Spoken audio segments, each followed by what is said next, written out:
Erin's Law is a law that will require public schools to educate their children on the prevention of sexual abuse on grades preschool up to 12th grade.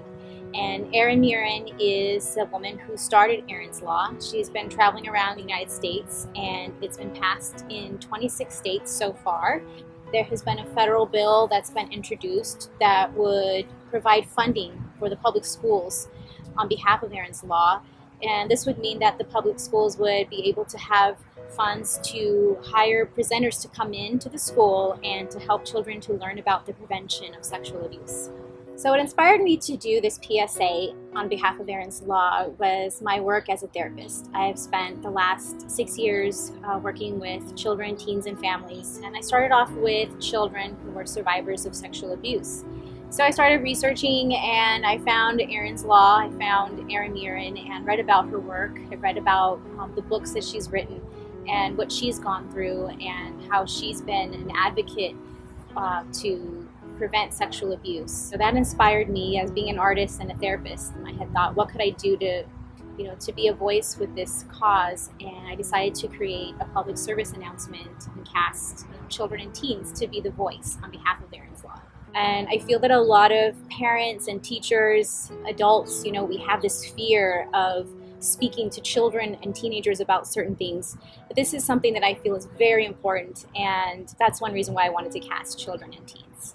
Some things that I think are very important that children should learn when it comes to the prevention of sexual abuse are safe secrets versus unsafe secrets. Oftentimes children are told to keep things a secret, and if we teach children that these are not safe things, there are some families that tell their children that we don't keep secrets at all. So I think that's important to educate children on safe secrets versus unsafe secrets. Stranger danger, I think that we do a pretty good job teaching children about stranger danger, but with the statistics, 90% of perpetrators of sexual abuse survivors are someone that they knew or someone that they trusted very well. So I think that's important to teach children to follow their instinct. When something doesn't feel right, listen to your heart and have those safe adults that you can talk to. So speaking of safe adults, we need to teach children, when there's something that happens, you need to have at least 5 safe adults that you can talk to. And then there's safe touches and unsafe touches. With safe touches and unsafe touches, we teach children about listening to their heart. A safe touch could still be a pat on the shoulder, but if they don't feel comfortable with it, that goes along with them listening to their heart. So they always have to go with that gut instinct. If the child doesn't feel safe or comfortable, then we shouldn't force them to hug someone. Oftentimes family members say, oh, go give your auntie a hug or give your uncle a hug. So we need to empower children and teach them that they can say no. If they don't feel comfortable doing that, we need to listen to that. And those are some of the things that I think are very important to teach children when it comes to the prevention of sexual abuse.